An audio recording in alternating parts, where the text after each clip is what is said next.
days of academic and scientific reflection, but also of artistic demonstration, cultural exchange, and reconnection, from the performing arts to Creole cuisine, to handicraft, to music. There will also be, of course, days of strategic political debate among decision makers on the dialogue between peoples and cultures and on the peace and the future of humanity. Thank you for your attention. On behalf of the Assembly, I wish to thank the President of the Republic of Cabo Verde,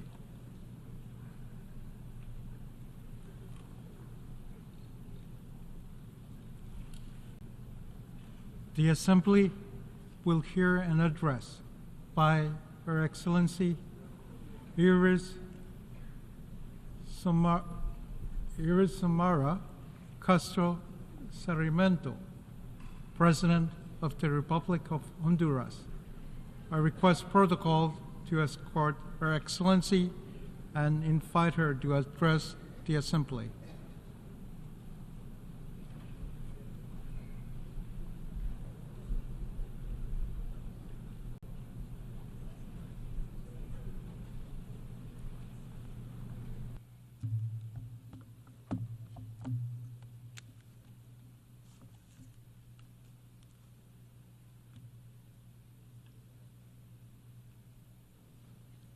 Señor Presidente de esta Asamblea General, President of the General Assembly, Señor Secretario General United de Nations las Secretary Naciones General, Unidas, distinguidos presidentes, distinguished primeros presidents, ministros prime ministers, y dignatarios presentes de and países dignitaries de esta magna representing the Asamblea de las countries Naciones of this great Unidas. assembly of the United Nations. Comparezco ante esta Asamblea I speak como to la you presidenta from this de rostrum Honduras, as representante President of de un Honduras, pueblo as the que ha representative resistido of a people la opresión, who have la resisted explotación oppression, y la violencia exploitation, estructural and structural impuesta violence por siglos. imposed against us for centuries.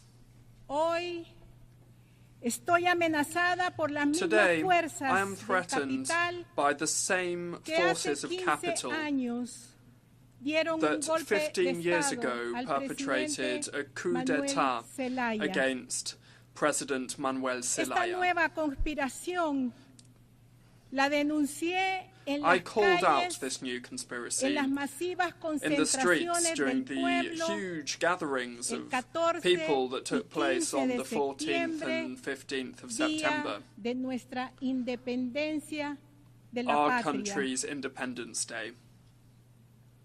Me amenazan porque he I'm being impulsado threatened cambios because estructurales I have brought in del modelo structural changes económico to y he the economic denunciado model, el injusto and because I régimen have tributario called out que perpetúa the unfair desigualdades, taxation regime that perpetuates alimenta inequalities, a los poderosos that y gives explota to the most a los powerful pobres. and that exploits the poorest.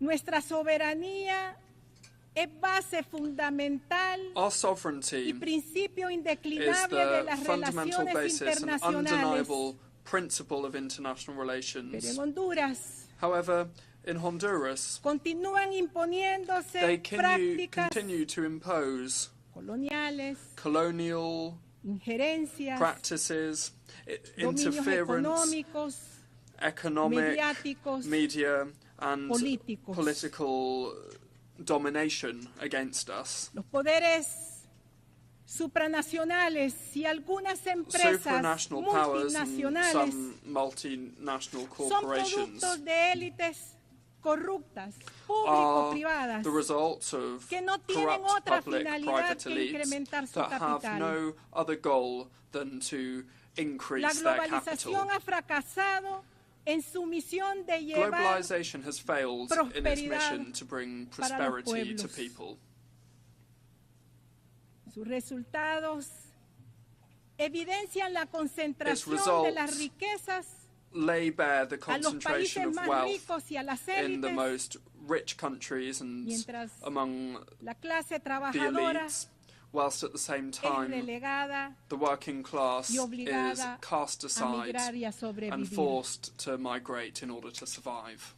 En esta asamblea, At la this mayor parte assembly, de los mandatarios de the América majority Latina y del of Caribe leaders from Latin America and the hemos Caribbean denunciado el capitalismo have called global out global capitalism como el principal as destructor de los recursos the main naturales factor y responsible opresor for the destruction of de las natural resources condiciones de vida and de la as humanidad. the oppressor of La the acumulación de las conditions ganancias of life of económicas humanity. prevalecen Accumulation sobre el of interés economic humano gain prevails above human interest, and the role of international financial bodies with their loans with conditions attached to them and fiscal and financial income are things that only aggravate the situation of poverty and dependency of our countries. Las políticas neoliberales, privatizadoras, neoliberal privatization policies continue to weaken people's access to services like services of water and energy, health services, education, al trabajo, a la work, seguridad social. social security.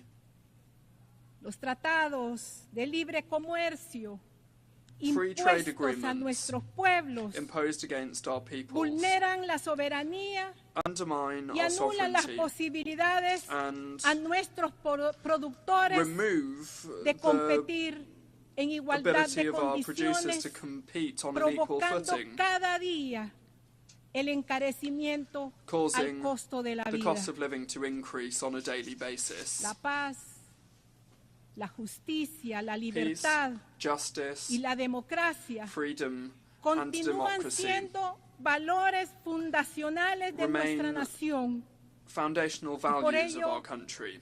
no aceptamos su Therefore, secuestro por we parte de 10 cannot familias accept them being más held poderosas hostage en Honduras by the 10 que most se han powerful families apropiado in Honduras, de nuestros principales recursos who are the ones that have económicos grabbed que our se main niegan economic a resources aceptar and los that cambios are que impulso. refusing to accept the changes Tenemos que that I'm profundizar bringing nuestro in. sistema democrático We need to strengthen our a democratic través system de consultas populares through y la popular participación consultations real, and through directa the real, de nuestro pueblo. direct and effective participation of our people.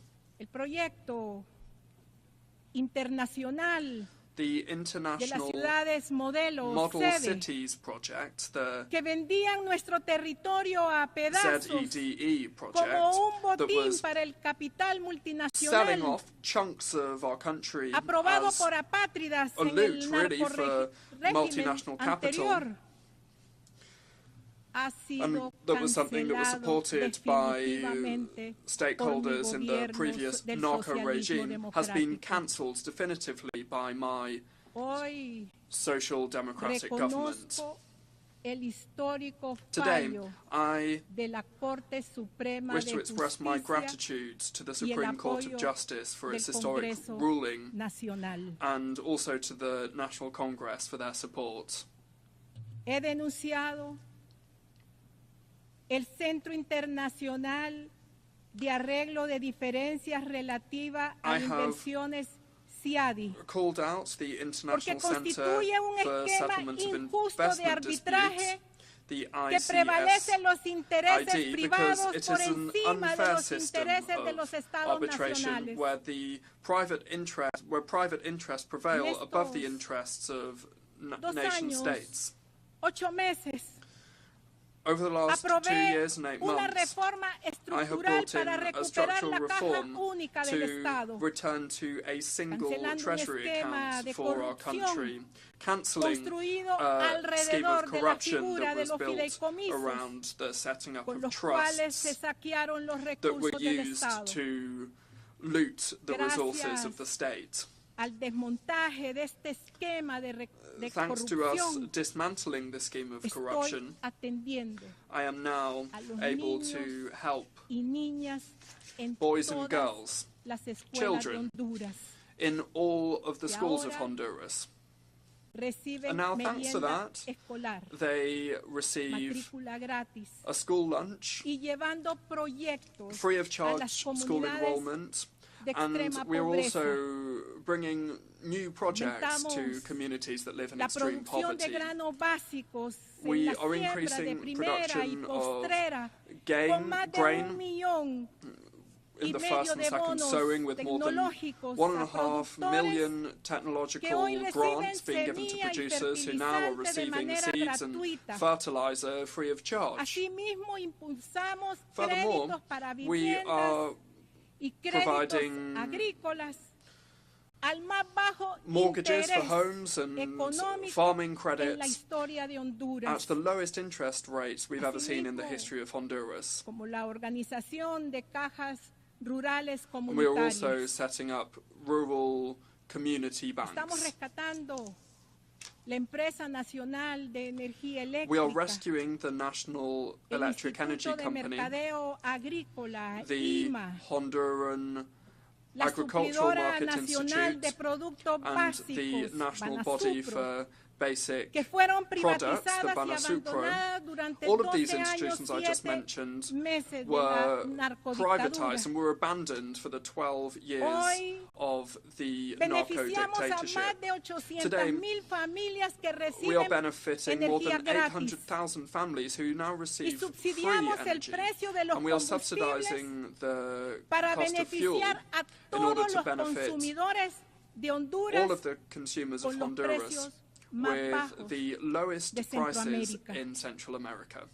Hay una reducción de 10 lempiras por cada There's a galón de reduction of 10 combustible. lempiras for each gallon of fuel sold. La inversión en infraestructura Investment in es la más infrastructure alta is en la at its historia highest level de in nuestro the país. history of our country.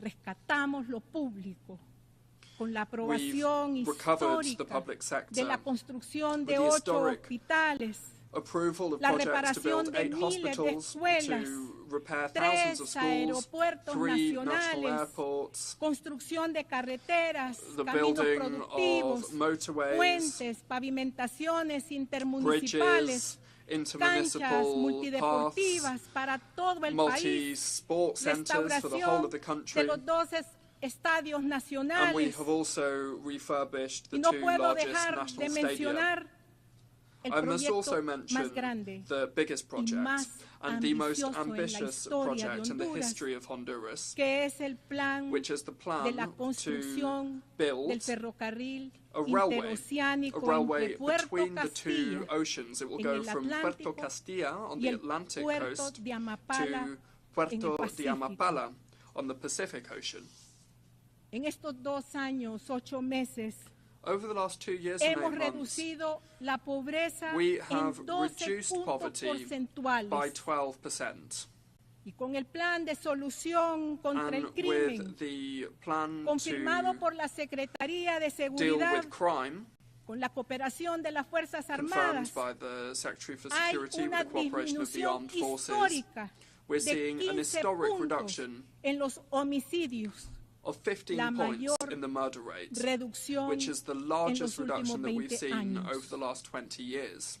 Mi programa de cero My deforestación zero para el año deforestation 2030 program for ha logrado 2030 resultados has históricos achieved en la historic conservación de las áreas in the protegidas conservation de of los protected bosques areas y los ríos de Honduras.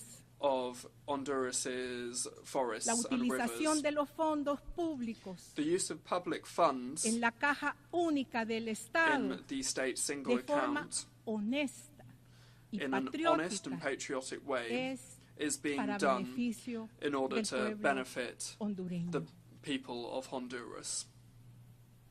Pueblo del mundo, People of the world, quiero alzar la voz I wish to ante el raise asesinato my de Juan voice to López, speak out regarding the líder murder of Juan social y López, político a social que leader denunció and permanentemente el modelo politician de who explotación constantly extractivista. called out the exploitative, Repudio y extractive condeno model. el vil asesinato I absolutely condemn y he this vile murder. ordenado que se utilice I have toda ordered la the capacidad use of de las the fuerzas full del force orden of y de los law organismos enforcement operadores de justicia and para the justice system investigar, in order to identificar, investigate, to capturar identify, y capture, condenar a los autores and to intelectuales y prosecute the materiales de intellectual este and crimen. material perpetrators of this Mi crime. solidaridad con su familia, I extend my solidarity to his family, to y con sus his amigos. colleagues, and to his friends. Soy la presidenta pro tempore de la I am the Comunidad de pro Estados tempore Latinoamericanos y Caribeños CELAC. President of the Community of Latin Somos American and 33 Caribbean States, estados. CELAC. With 33 different countries there. De Honduras. As President of Honduras, mi primera acción fue alzar mi voz para denunciar el genocidio en contra del pueblo palestino. The genocide against the Palestinian ya son people. Más de 40,000 personas inocentes asesinadas por un bombardeo al que algunos países han premiado con su silencio. And in response to that, elevo some countries have remained silent. I also must raise my voice de este genocidio. And call for an end to this genocide. El Líbano no debe de convertirse en Lebanon otra franja must de not Gaza. become another Gaza Strip. Exigimos el cese inmediato We demand al an fuego immediate en Líbano. ceasefire in Lebanon. El pueblo haitiano The Haitian people demanda de nuestra cooperación y solidaridad como are calling for organización our de países cooperation de and América solidarity Latina y el as Caribe. an organization of countries in the Latin America and the Caribbean.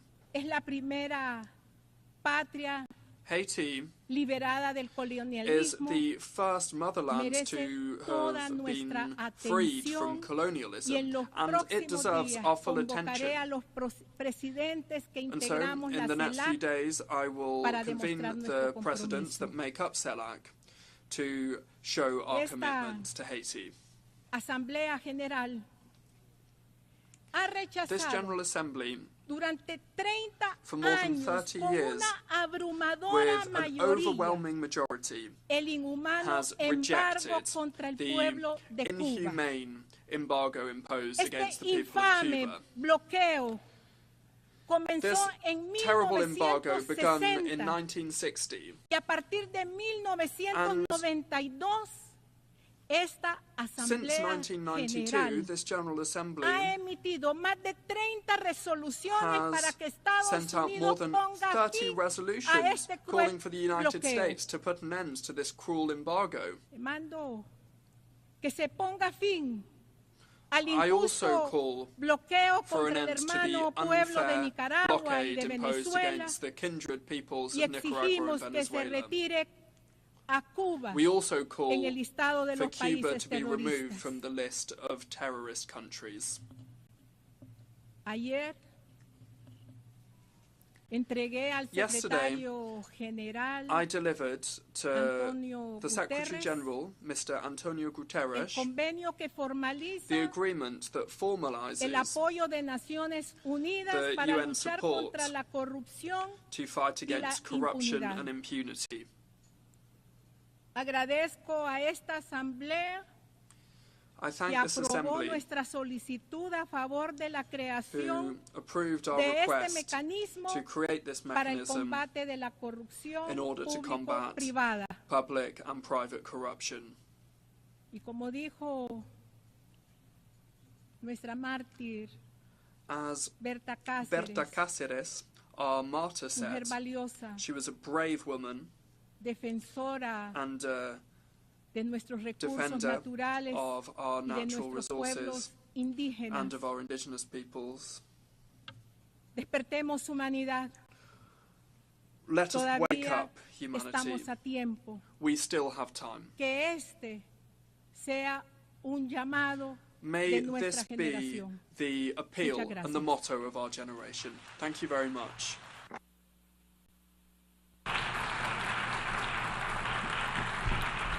On behalf of the Assembly, I wish to thank the President of the Republic of Honduras.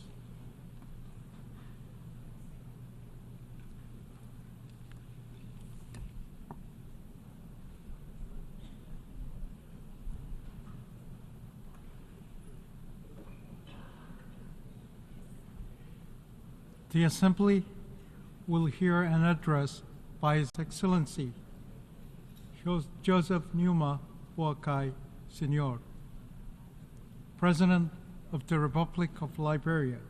I request protocol to escort His Excellency and invite him to address the Assembly.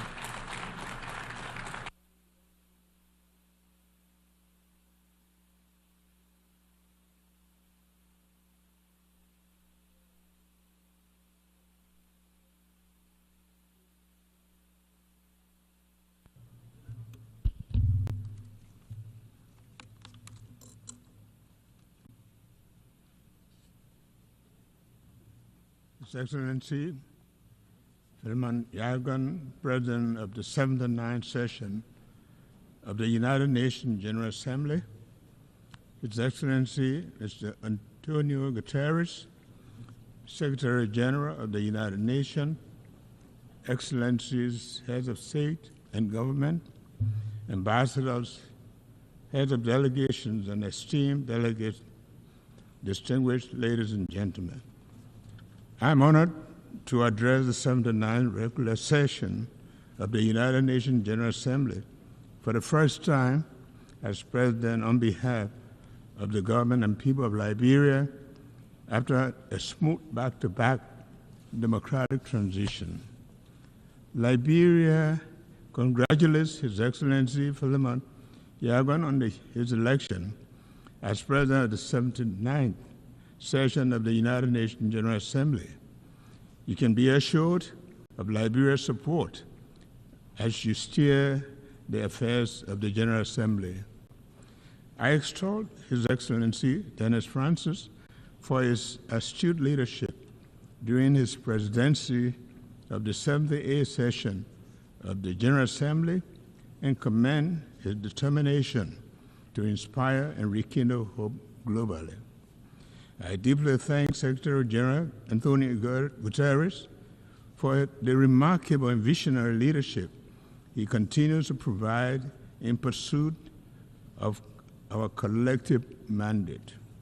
Mr. President, Excellencies, distinguished ladies and gentlemen, in the summer of 1945, Liberia joined other nations in San Francisco as one of the original signatories to the United Nations Charter. On that fatal day, the world, having suffered the scourge of war, was full of hope and determined to reverse the past.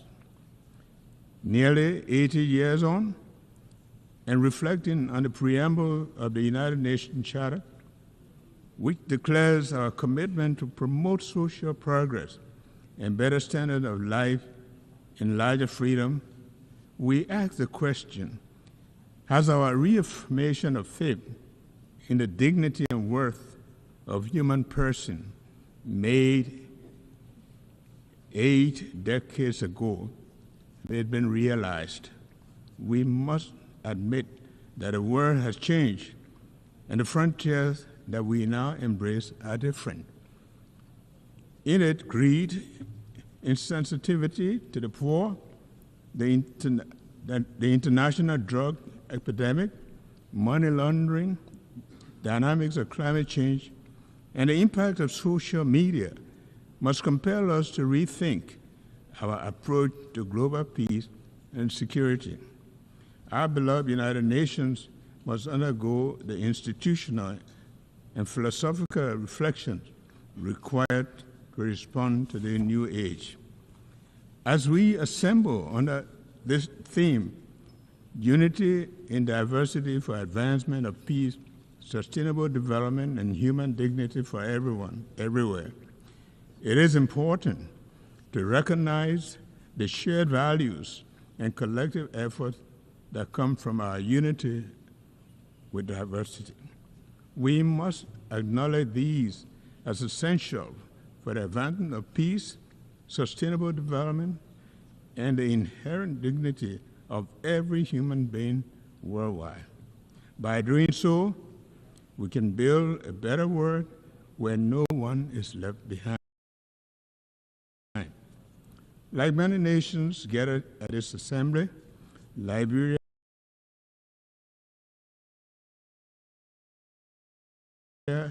recommits to the Sustainable Development Goals.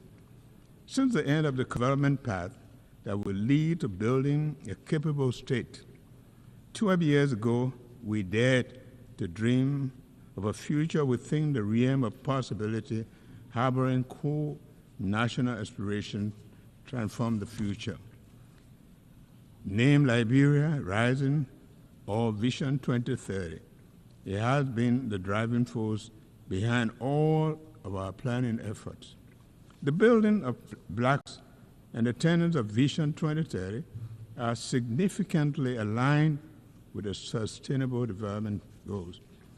Our government's arrest agenda is a comprehensive approach developed to address the economic and social needs of millions of Liberians, especially the youth, who account for 60% of our population.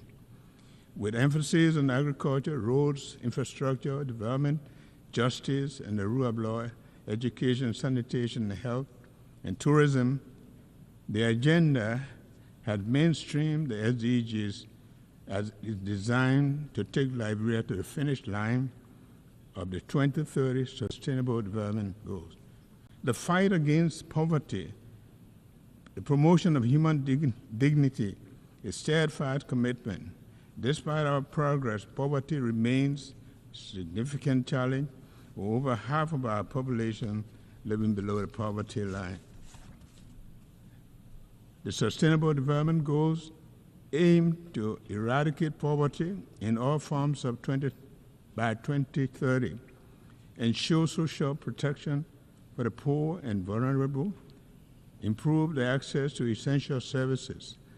Liberia is dedicated to assessing the levels and the causes of poverty and implementing strategies to reduce it and promote shared prosperity.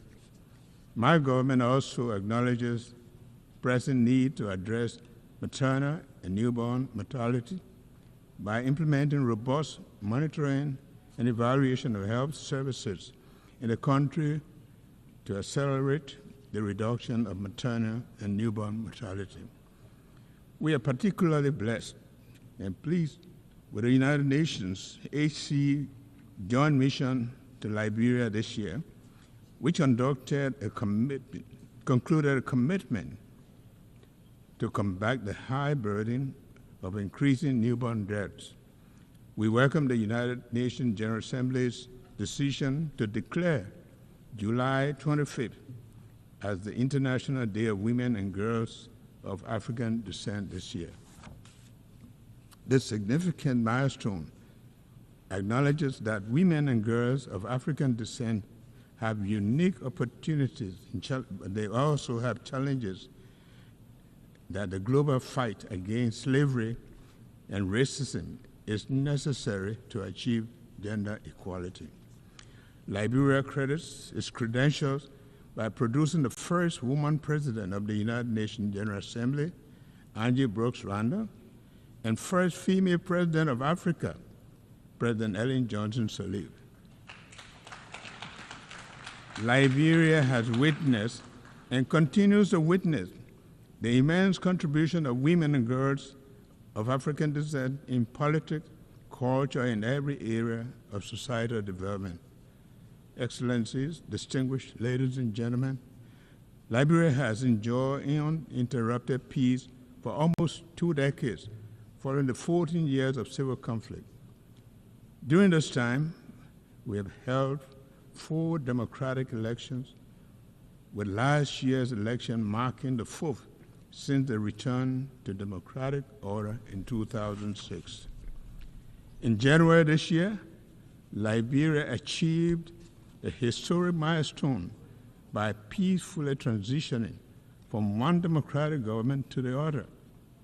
This progress is significant because before the 2018 transition, the last democratic transition occurred in 1944, about 74 years earlier. We are gradually fostering and solidifying our democratic culture, ensuring that democracy is here to stay in Liberia. Now it is time for our people to reap the democratic dividends.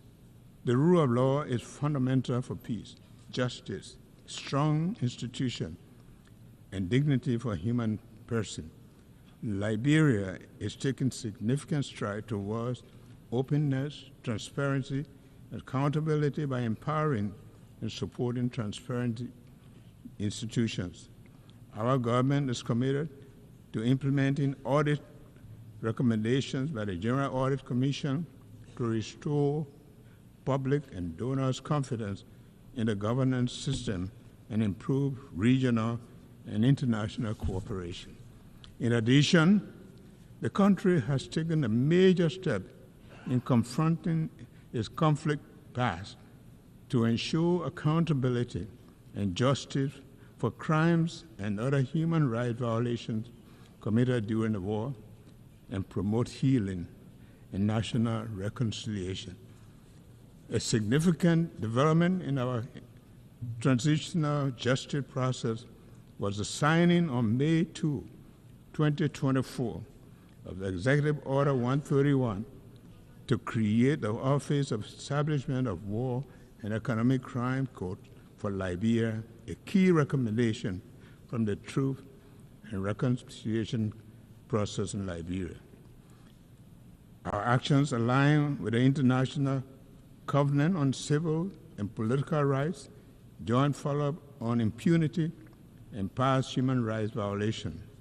As we embark on the process and acknowledge the enormity of the task, my government seeks the support of the United Nations, partners, stakeholders in the pursuit of justice for victims, peace, and reconciliation. Liberia is facing a drug crisis that is affecting our youth and jeopardizing the country's future. This epidemic, driven by international criminal enterprises and their networks, poses a severe threat. In response, we have not only declared the drug epidemic a health emergency and a national security threat, but we have also been taking steps to address this issue by establishing a dedicated national body to tackle drug abuse in Liberia. I urge international community to join Liberia in addressing this escalating drug crisis.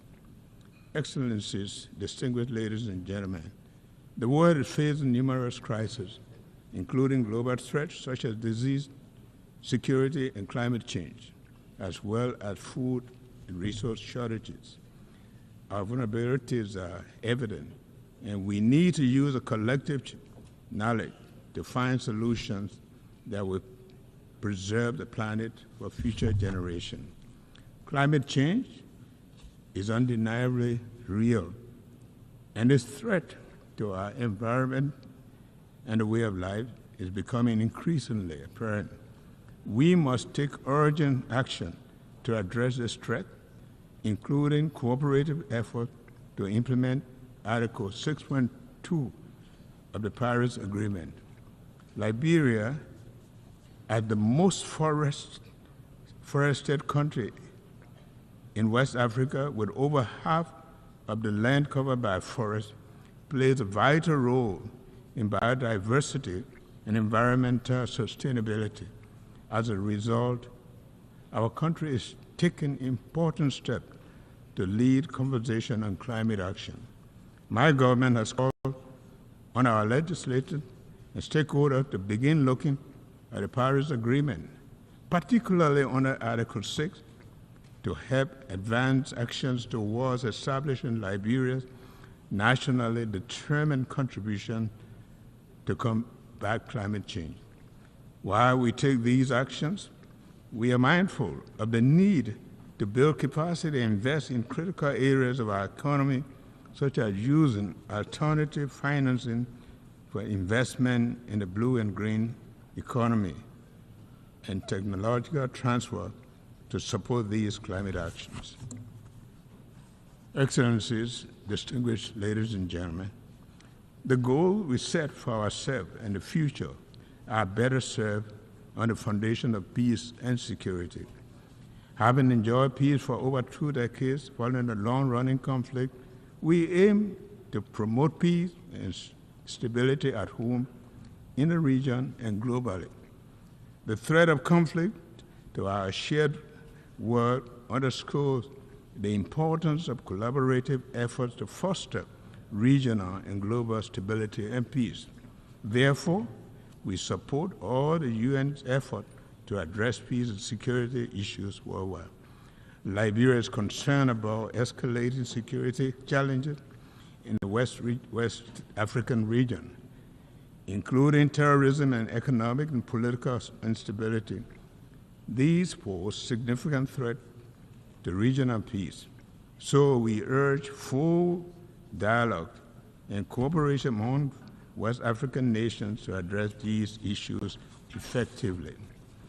Meanwhile, Liberia firmly stands with the rest of West Africa in a resolve to maintain our 50-year-old Regional Economic Commission, ECOWAS, intact. We oppose efforts to disintegrate our union and will not accept the region being used for proxy conflicts.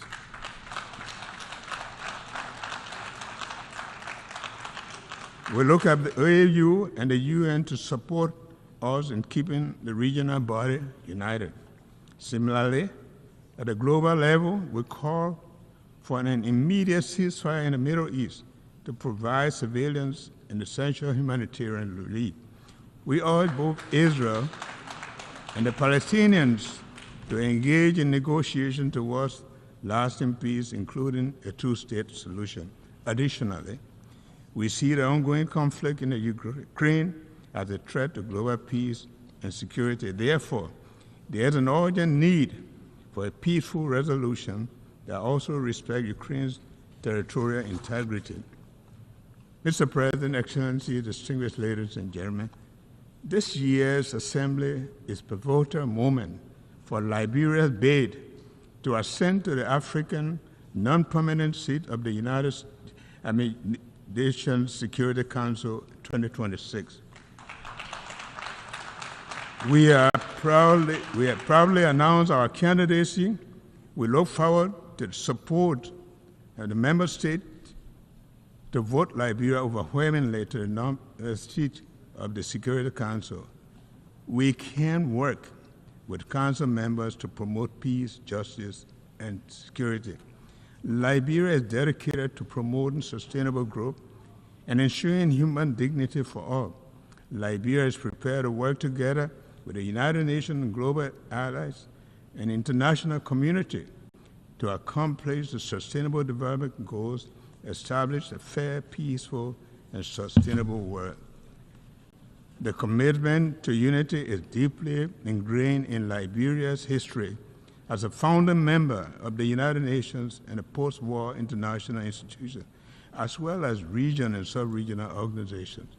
It also affirms our strong belief in multilateralism and international rules and based world built on shared values and principles are crucial to the future. The future of a more peaceful, prosperous, sustainable world must be all-encompassing, fair, and dignified for everyone worldwide. One United Nations, one world. Thank you, and thank you very much.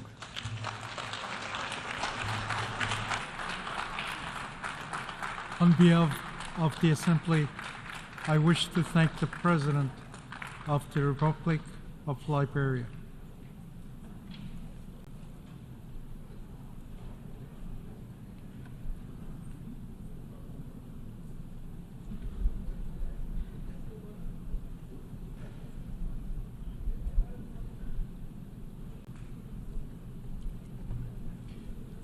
The Assembly will hear an address by His Excellency Mokwitisi Eric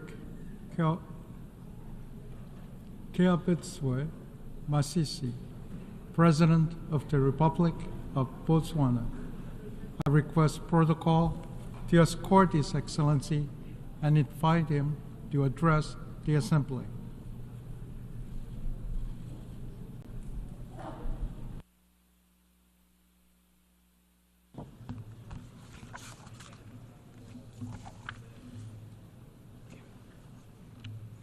Mr. President, Excellencies, distinguished ladies and gentlemen, I wish to start by extending my congratulations to you on your election as President of the General Assembly at its 79th session. You can be assured of Botswana's full support as you steer the work of this august House. Mr. President, this Assembly continues to meet on the backdrop of an age of multiple and interconnected crises which were triggered by the COVID-19 pandemic and geopolitical tensions between major powers. These crises have been further compounded by the Israel-Hamas war, which erupted shortly after we concluded last year's high-level week. The attacks on innocent civilians on both sides are unacceptable and thus stand condemned. In the same vein, we wish to express our deep concern of the situation in the Gaza Strip, where the war has resulted in catastrophic humanitarian crises and unprecedented fatalities for civilians, children, and humanitarian workers. I should also register Botswana's concern regarding the loss of lives of the United Nations Relief and Works Agency for Palestinian Refugees in the Northeast, UNRWA personnel. I take this opportunity to pay tribute to UNRWA personnel and all humanitarian workers and their commitment to deliver aid, save lives, and alleviate suffering in Gaza and elsewhere. We owe them a debt of gratitude, and they deserve our full protection. Botswana also abhors attacks on UNRWA installations and condemns disinformation and misinformation campaigns against this life-saving General Assembly mandated agency. Botswana firmly supports the work of UNRWA, which entails providing humanitarian and development assistance and protection to Palestine refugees pending the just resolution of the question of the Palestinian question. In this regard, Botswana is proud to be among the countries that joined the Statement of Shared Commitments on UNRWA, which reaffirms support for the agency, its mandate, its staff, and highlights its indispensable role during this difficult time. Mr. President, we wish to reiterate the centrality of the two-state solution in resolving the Israeli-Palestinian conflict and the attainment of a just, comprehensive, and lasting peace. We therefore urge parties to commit to a political process that will pave the way for the realization of the two-state solution in which Palestine and Israel live side by side in peace and security based on the pre-1967 borders. Mr. President, the war in Ukraine also rages on with no indication of an end in sight. We continue to underscore the need to respect the sovereignty and territorial integrity of Ukraine in line with the United Nations Charter and international law. We also call on parties to give diplomacy and dialogue a chance and to seek a peaceful resolution. In Africa, the guns still have not gone silent. We continue to grapple with armed conflict, terrorism, and potentially explosive geopolitical tensions. We commend the African Union, sub-regional bodies, as well as the UN for their efforts in addressing these challenges. In this vein, we welcome the adoption of United Nations Security Council Resolution 2719 of 2023 on the provision of support by the United Nations to AU-led peace support operations on a case-by-case basis and look forward to its operationalization. Mr. President, I must add that this time of escalated armed conflicts, violent crime, and humanitarian crisis requires intensified efforts and more vigilance to protect human rights, advance humanitarian action, and promote the accountability in line with the UN Charter, international law, international humanitarian law, as well as relevant principles such as the responsibility to protect, or R2P. Mr. President, it is evident that peace is under strain across the world. It needs to be revitalized. However, that task can not only be left to multilateral and regional bodies. Governments have a responsibility to create conditions that enable peace to thrive within their countries. Key steps that governments should take include, among others, building effective institutions, committing to good governance, protection of human rights, and upholding democratic values. As many are aware, Botswana has a long track record of commitment to these democratic principles.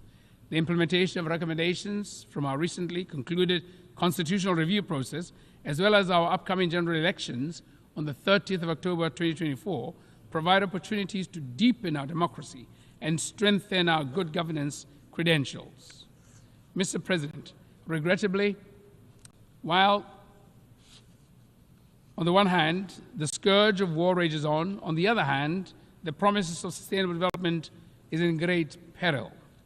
it is deeply concerning that with only 6 years before the 2030 deadline, Sustainable Development Goals are way off track. We learned from the latest Sustainable Development Goals report that only 17% of the goals are on track, while the rest range from moderate progress to stagnation and even regression. There's a lot of work to do. We must take inspiration from and build on the success achieved in the reduction in global child mortality, prevention of HIV infections, attaining girls' parity with boys in education, increased access to energy and the internet, while also scaling up action and investments in areas which are lagging far behind, particularly poverty eradication.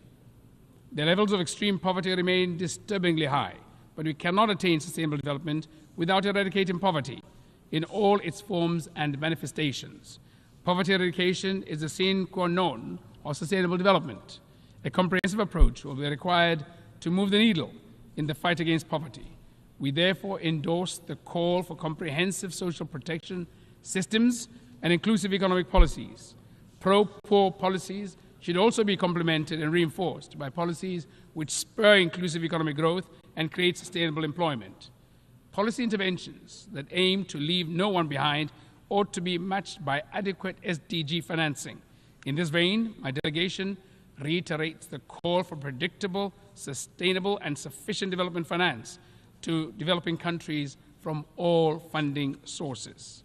In addition to livelihood issues, progress should also be accelerated in addressing other forms of inequality within countries, especially gender inequality. Meaningful action is needed to empower women and girls in areas where they are left behind and to combat harmful cultural practices and gender-based violence.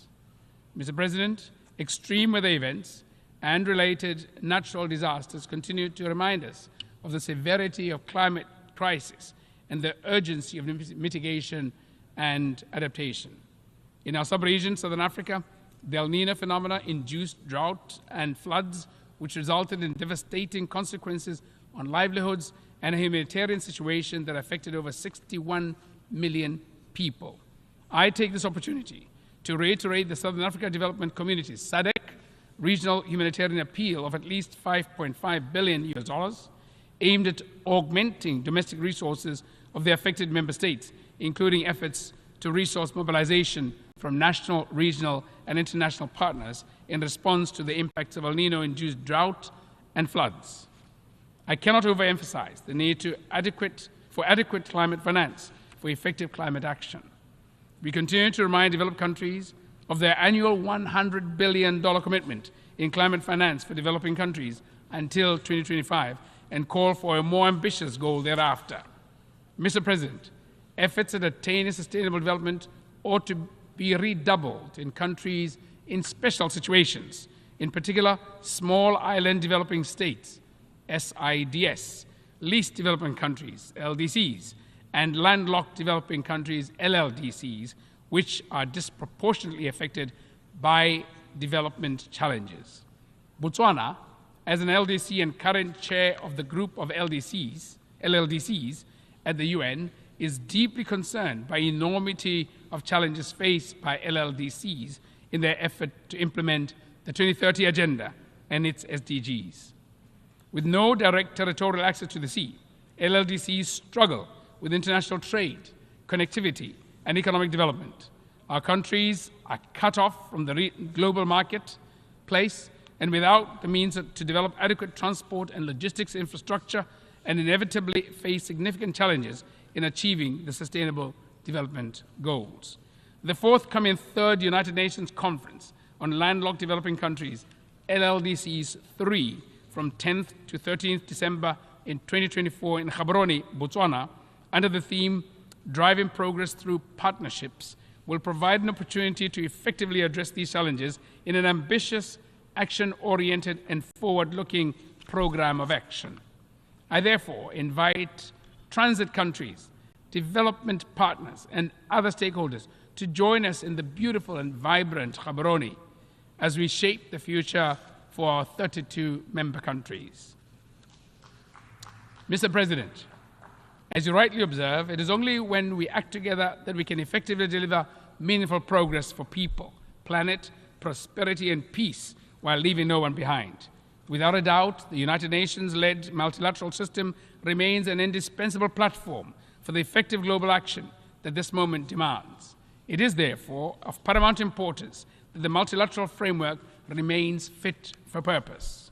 The onus is on us as member states to ensure that our intergovernmental processes enable rather than stifle effective multinational action and international cooperation. We must not allow the current geopolitical tensions and great power rivalries to get in the way of progress. Our shared values, norms, and interests, as expressed in the UN Charter, the 2030 Agenda, and other relevant frameworks, should remain the North Star that guides our engagements. The spirit of consensus and solidarity ought to be at the front and center of our actions. Mr. President, allow me to conclude by reaffirming Botswana's commitment to working constructively on all agenda items before the General Assembly during this session.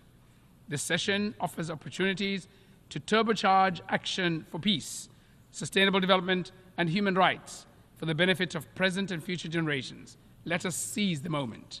I thank you. Good afternoon.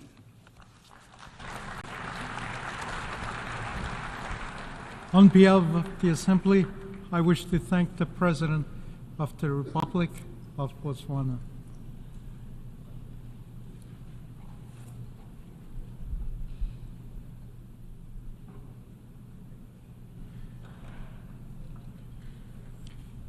The Assembly will hear an address by His Excellency Emmanuel Macron, President of the French Republic.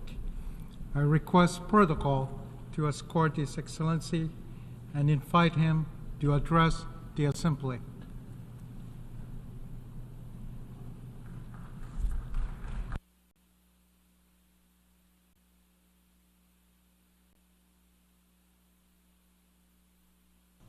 Monsieur le Président de l'Assemblée générale, President of the General Mesdames et Messieurs Assembly, les chefs d'État et de heads of state gouvernement, and government, Mesdames et Messieurs les ministres, ministers, Mesdames et Messieurs les ambassadeurs, ambassadors, ladies and gentlemen. je m'exprime ici au nom I'm d'un pays speaking qui here on n'oubliera behalf of a jamais country who ce will dont les never nations sont forget capables of what quand nations elles are sont unies. capable of doing when they are united. La liberté, Freedom. et la France vient de rendre And hommage France has just paid tribute cette année aux indeed peuples this d'Amérique, year to the d'Europe, peoples of d'Afrique, America, d'Asie et Europe, d'Océanie Africa, Asia, and qui lui ont Oceania, permis de se libérer de who allowed l'emprise us nazie to voilà 8 décennies. liberate ourselves from the Nazi grip. Le progrès et la paix. Progress and peace also. Libérée, la France a fondé avec ses peuples une communauté France, d'États with its libres et peoples, have souverains, created a community of capables free de s'engager states, les uns sovereign envers les states, autres et able de to s'entendre engage sur with each l'essentiel, other and to understand et l'espoir, what is essential. comme celui Also, que nous avons hope. encore vu ces derniers Much temps like we've lors seen des in Jeux recent olympiques times et during paralympiques the Paralympic and accueillis cet Olympic été par la Games France dans la beauté, that France l'enthousiasme hosted et this la year concorde des peuples. with beauty, enthusiasm, Pourtant, and the support of the peoples. Malgré cette liesse, Despite this, la trêve olympique unanimement voulue The ici même Olympic truce that est we restée wanted lettre here morte. did Pourtant, not come to life. le danger However, d'une the parole danger sans effet of words et without d'une action diplomatie and impuissante impotent sont là chaque jour diplomacy devant nous. are before us every day. Pourtant, However, notre organisation our affronte la plus grande convergence de is crises facing qu'elle the ait biggest sans doute connue convergence of crisis après possibly ces 8 ever décennies d'existence. after its 8 decades of existence. Et le sentiment d'une perte And de the feeling contrôle of a loss grandit of face aux control is guerres, au growing changement when faced with climatique, wars, with à climate l'accroissement des change, inégalités, des increasing injustices. inequality, injustice. Et chaque jour, And l'humanité every day, semble se humanity fragmenter seems to be davantage, more fragmented, alors que les at a circonstances time when the exigeraient de trouver des circumstances réponses would communes, require us to find fortes, common responses, efficaces. strong, effective responses.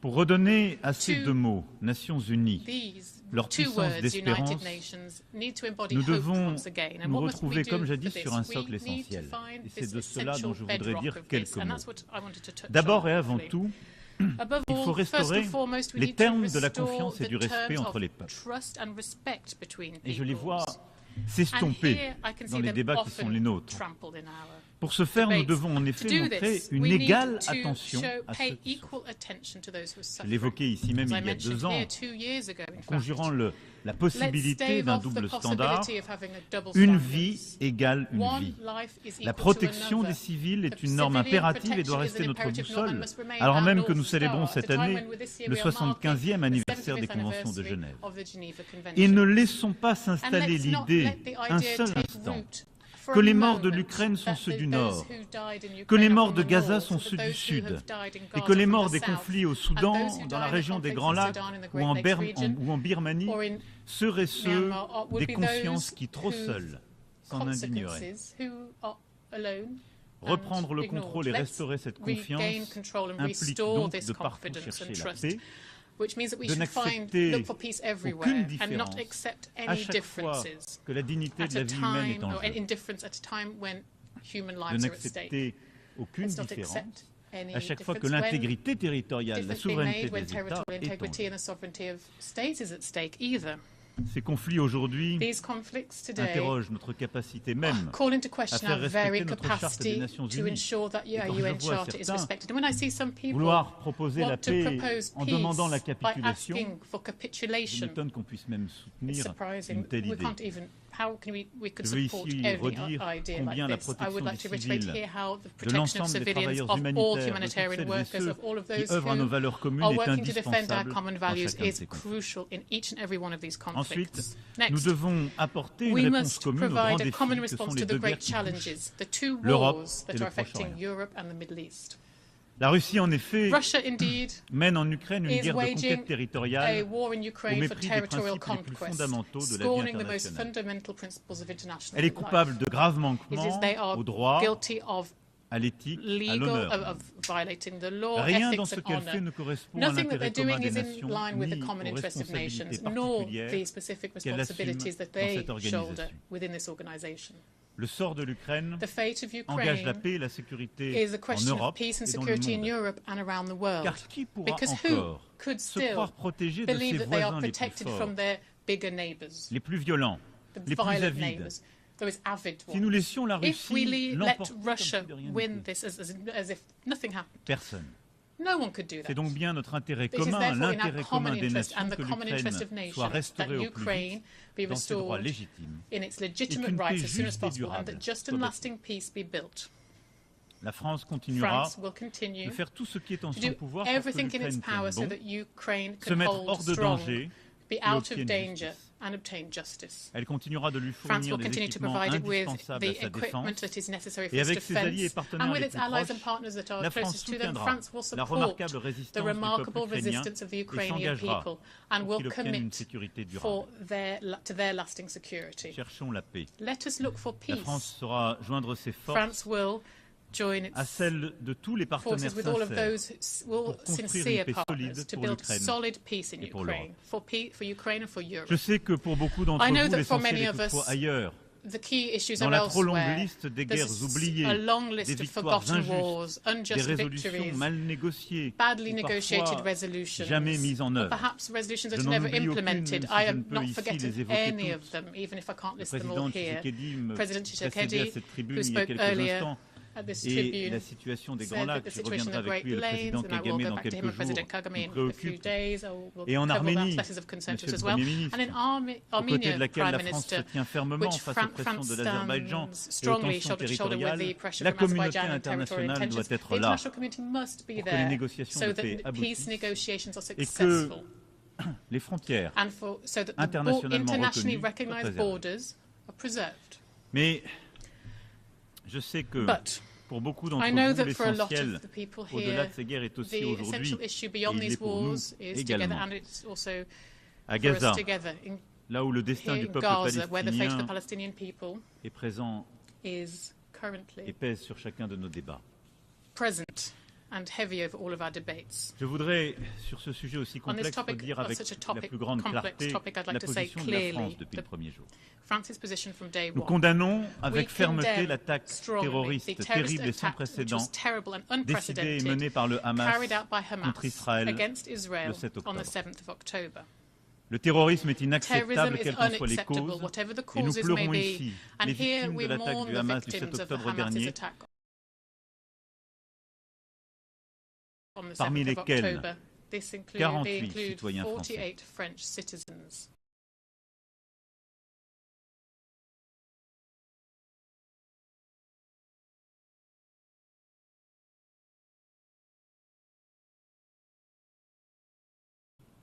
de compassion, d'amitié à toutes les familles qui vivent dans la douleur d'avoir de nos compatriotes français demeurent.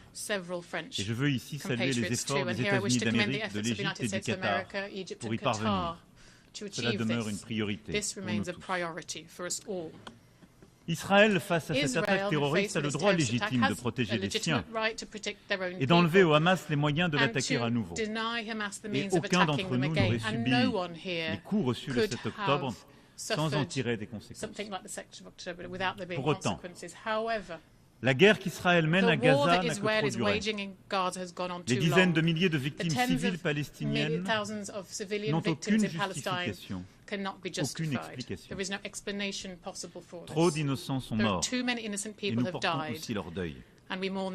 Et ces morts sont eux aussi un scandale pour l'humanité et une source dangereuse de haine, de ressentiment, qui menace et qui menacera la sécurité de tous, dont celle d'Israël demain. Il faut donc que cette guerre cesse et que le cessez-le-feu intervienne au plus vite, en même temps que les otages soient libérés et que l'aide humanitaire arrive massivement à Gaza. Cette position, nous la tenons depuis octobre 2023. Poussant des résolutions avec nombre d'entre vous, tenant la première conférence humanitaire pour Gaza dès novembre 2023 à Paris. C'est aujourd'hui une question de volonté politique. Au vu de la destruction des capacités militaires du Hamas, il est impératif qu'une nouvelle phase s'ouvre à Gaza, que les armes se taisent, que les humanitaires reviennent, que les populations civiles enfin soient protégées. La France participera à toute initiative qui sauvera des vies et qui permettra d'assurer la sécurité de tous. Le déploiement d'une mission internationale doit ouvrir la voie à la mise en œuvre de la solution des deux États. Il revient au Conseil de sécurité des Nations Unies de se prononcer à cet égard. Et il faut aussi que soient prises sans plus attendre les dispositions nécessaires pour préserver le lien entre Gaza et la Cisjordanie, pour restaurer l'autorité palestinienne dans ses fonctions et pour assurer la reconstruction du territoire et rendre à nouveau possible la vie, tout simplement. La France s'engagera pour que tout soit fait afin que les Palestiniens disposent enfin d'un État vivant côte à côte avec Israël. Les conditions d'une paix juste et durable sont connues. Il reste à en ouvrir le chemin et il doit être le plus court possible. La France tirera donc les conséquences de son engagement pour la solution des deux États et renouvellera son action pour qu'elle advienne enfin au bénéfice des peuples pour répondre à leurs aspirations légitimes. Faire advenir un État palestinien, donner toutes les garanties nécessaires à Israël pour sa sécurité, bâtir des reconnaissances réciproques et des garanties de sécurité communes pour tous dans la région. Nous y travaillerons au cours des prochaines semaines avec Israéliens et Palestiniens comme avec tous nos partenaires régionaux et internationaux. Et dans l'immédiat, au moment où nous nous parlons, le risque principal est celui de l'escalade. Mes pensées fraternelles vont au Liban et au peuple libanais. Le Hezbollah prend depuis trop longtemps le risque insoutenable d'entraîner le Liban dans la guerre. Israël, quant à lui, ne peut sans conséquence étendre ses opérations au Liban. La France exige le respect par chacun de ses obligations le long de la ligne bleue. Nous agirons donc pour faire émerger une voie diplomatique indispensable afin d'épargner les populations civiles et empêcher une explosion régionale. Il ne doit pas, il ne peut pas y avoir de guerre au Liban. C'est pourquoi nous appelons avec force Israël à cesser l'escalade au Liban et le Hezbollah à cesser les tirs vers Israël. Nous appelons avec force tous ceux qui leur en fournissent les moyens à cesser de le faire. Nous avons demandé que le Conseil de sécurité puisse se réunir dès aujourd'hui à cette fin, et je m'en félicite. Et le ministre français se rendra en cette fin de semaine au Liban. C'est la même unité dont nous devons faire preuve. face aux grands défis régionaux et aux défis mondiaux qui sont les nôtres.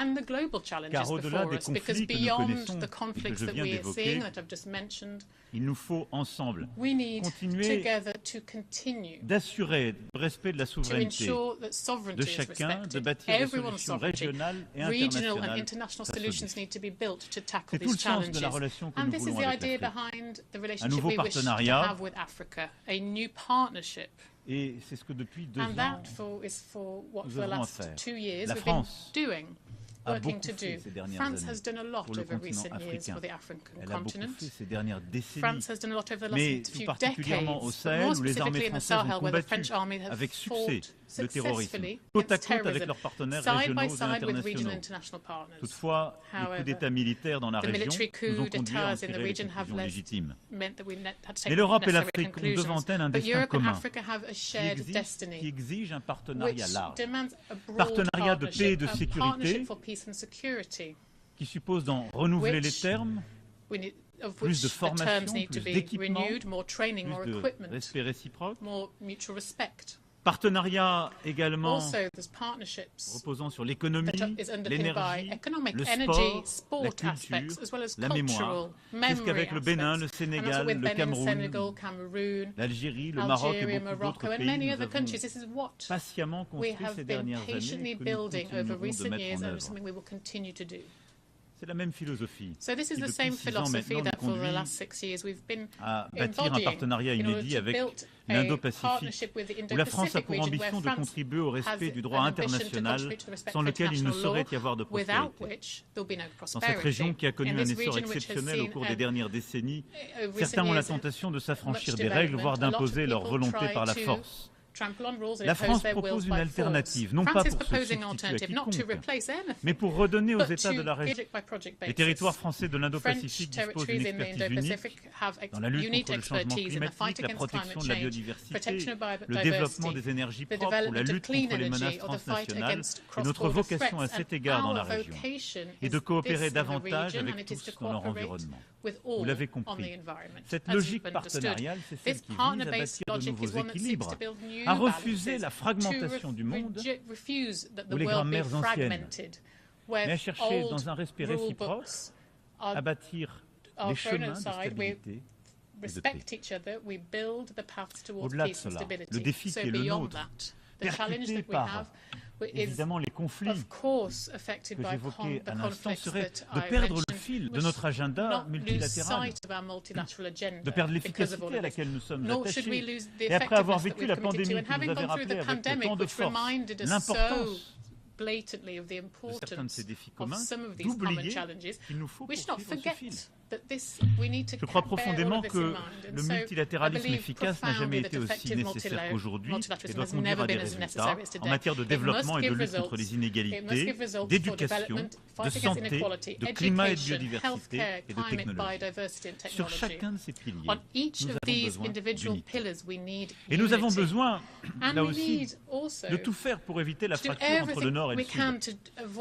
C'est exactement la philosophie que nous avons développée dans le pacte de Paris pour les peuples et la planète que plus de 60 États ont désormais rejoint. D'abord, s'assurer que jamais nous ne poussons un État à choisir entre ses objectifs. Pourquoi des États du Nord iraient donner la leçon à des États du Sud en leur expliquant qu'ils devraient respecter le climat et donc renoncer à des opportunités économiques?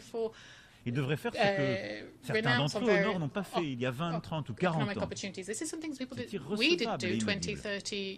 Il nous faut donc bâtir un agenda qui permette tout en même temps d'avancer dans la lutte contre les inégalités et le développement économique, pour l'éducation, le climat et la biodiversité et la santé mondiale. Ensuite, les solutions doivent se faire et être basées par des propositions des États eux-mêmes.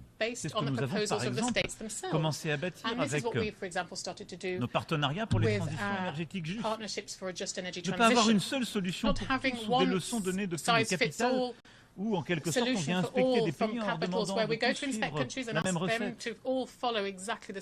Il y a un chemin singulier pour chaque pays. Et ensuite, il faut un choc financier public et un effet de levier privé supplémentaire. C'est ce qui nous a ainsi permis, il y a 3 ans, de soutenir, d'œuvrer à l'augmentation des droits de tirage spéciaux du FMI et d'obtenir la réallocation effective de près de 100 milliards de droits de tirage spéciaux au profit des pays qui en ont le plus besoin, tout particulièrement en Afrique.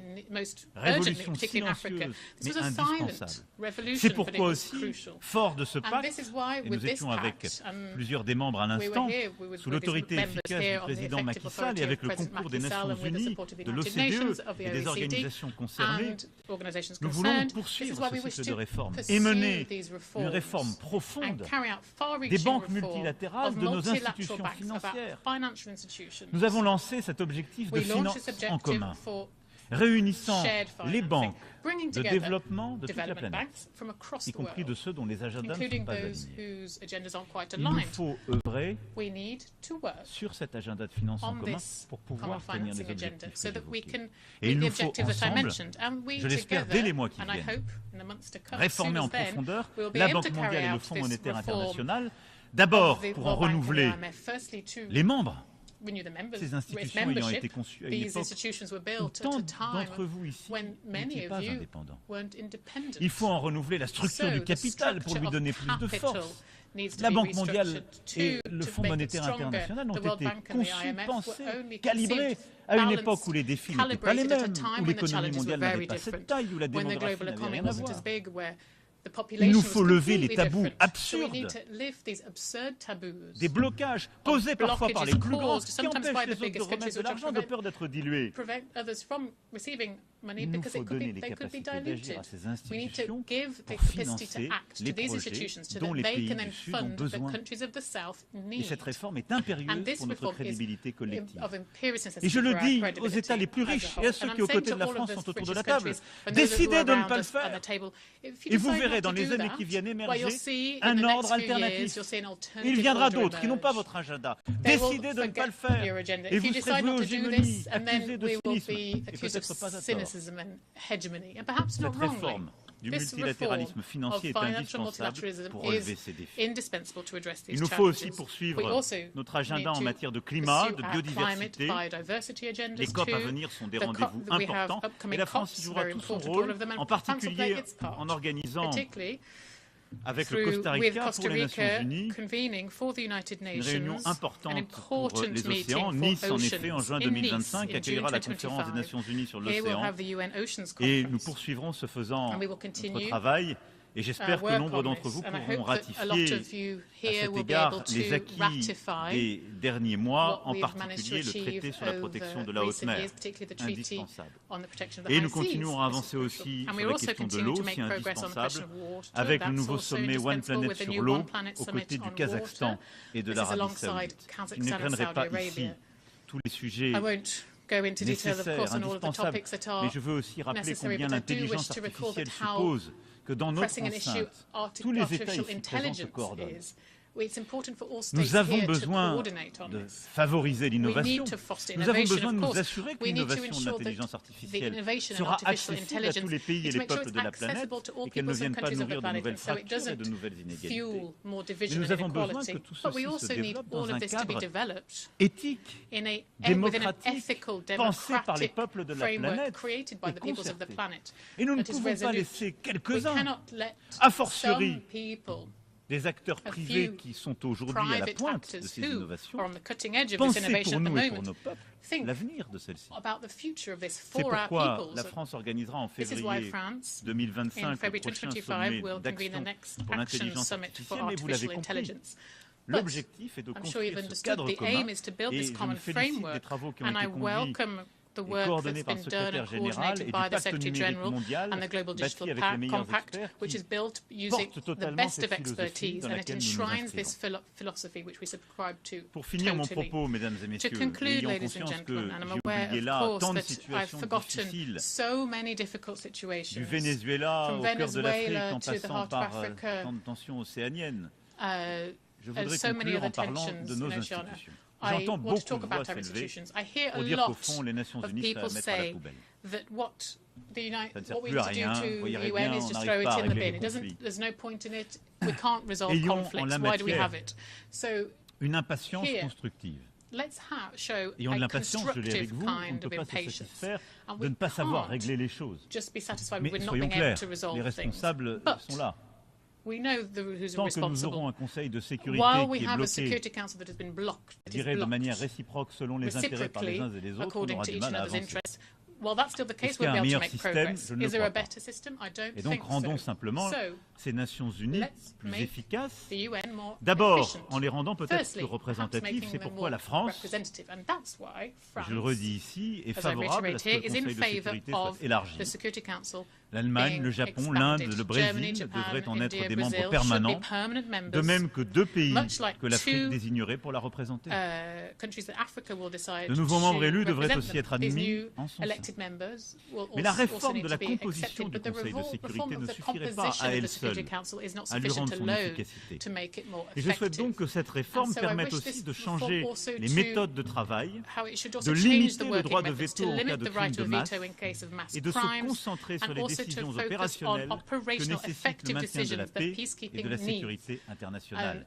C'est Maintaining cela international que peace nous and devons security avoir le needs, courage et rather. l'audace This de is why faire, we need to be et brave and qu'avec les membres audacious. permanents And to actuels, do nous so with the devons current porter. permanent members, this is something we should be doing. Près de 25 ans après le sommet du Almost millénaire, le moment 25 est years venu after de the Millennium retrouver de Summit, it is now high l'efficacité time pour mieux agir sur le to be more terrain effective, to auprès act des États better comme on de the la ground société for civile states and et for civil au-delà des society, Nations and then Unies. beyond the United Nations. Nous devons ouvrir une We must nouvelle ère also dans chacune de mark nos a new institutions era in multilatérales, comme each je of viens our de l'évoquer. multilateral Voilà, mesdames institutions, et as I messieurs, just les quelques mentioned. mots que je voulais These are the avoir few words I wanted to ici share with devant you, ladies and vous gentlemen, aujourd'hui. today.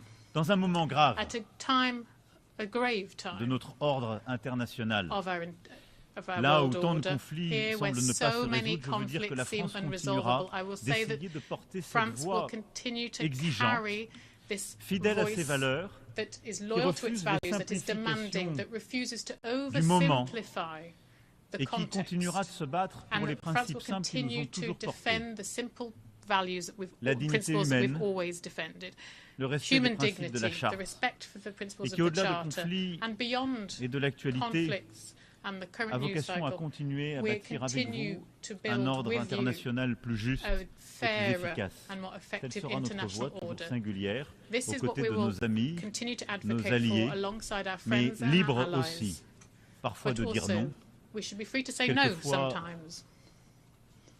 de refuser We should sometimes be le able to cynisme du moment refuse the cynicism of the time, ou les évidences qui n'en sont pas. or things that seem obvious Je vous but are remercie pour not. votre attention. Thank you very much for your attention. On behalf of the Assembly, I wish to thank the President of the French Republic. We have heard the last speaker in the general debate for this meeting. The 10th plenary meeting to continue with the general debate will begin at 3 p.m. The meeting is adjourned.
historical evidence of this legacy. It represents the origins of credentials handed to envoys or modern diplomatic passports, having been used by Mongols since the 13th century in their relationship with other nations.